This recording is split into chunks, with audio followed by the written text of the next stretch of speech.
জানে না, আমাকে এগুলো দিয়ে ভাইরাল করেন না, আমি টাকা জীবনে বলবো না। না না, টাকার কথা তো বলবোই না।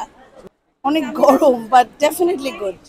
অনেক মানুষ, অনেক ভালো রেসপন্স। আসলে এটার যে অর্গানাইজার, ওর নাম হচ্ছে পারসা, লাক্সের যে owner. I know her very well, she is a lovely person. ও মানে ওয়ান অফ আ কাইন্ড, মানে খুবই সুইট হার্ট। সো এটা আই থিঙ্ক ওর বিগেস্ট অ্যাচিভমেন্ট। আজকে যে মেলাটা, ও মেলা করে, রেগুলার করে, কিন্তু এটা হয়তো বিগেস্ট, মানে ওর জন্য বিগেস্ট ওয়ান। ঈদের আগে ঈদ, মানে ঈদের একটা আভাস পাওয়া যাচ্ছে। আমি তো বাংলাদেশে আসি এই কারণে, রোজার টাইমটাই যেন আমি এই জিনিসটা উপভোগ করতে পারি, যেটা আমি আমেরিকাতে পারি না।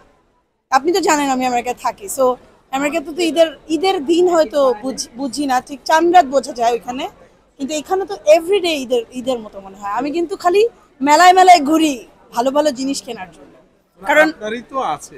হ্যাঁ, মানে আমার আমার যেটা আছে ওটা তো পিঙ্ক বাই তৃষা, যেটা আমেরিকা থেকে সবকিছু আসে, কিন্তু আমি তো এইগুলো করি না, আমাদের দেশীয় প্রোডাক্ট।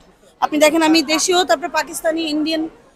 ঢাকায় আসলে তো আমি একটু কামিজ টামিজ পরি, সো মেলা আমার জন্য বেস্ট এগুলোর জন্য, কারণ এক রুফের নিচে আপনি সব পাচ্ছেন। And এই মেলায় তো ইনফ্যাক্ট সব কিছু আছে, হোম ডেকার, কাপড় চোপড়, লট অফ থিংস, মানে আমি এক্সপ্লেন করতে পারবো না, but there is a lot of things যেটা ওয়ান রুফের নিচে আছে। জুয়েলারি, সবাই এক ছাদের নিচে সবকিছু ম্যাচিং করে নিয়ে ফেলতে পারবো। আমি সরি ফ্যানটা ধরে আছি, কারণ এখানে এত গরম, এত মানুষ, আমি গরম মরে যাচ্ছি। এবারে ঈদে কি কি কিনবেন?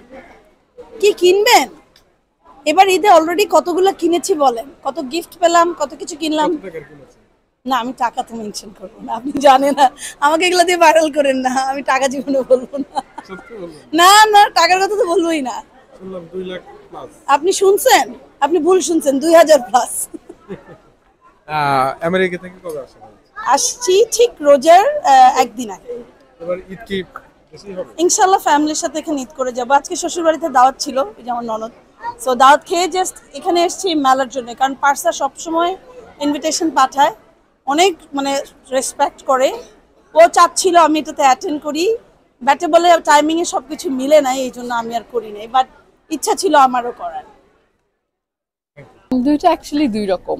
একটাতে মাথায় টেনশন কম, যে আচ্ছা 9 to 5 কাজ করছি, বাসায় গিয়ে শান্তি করে ঘুম দিব।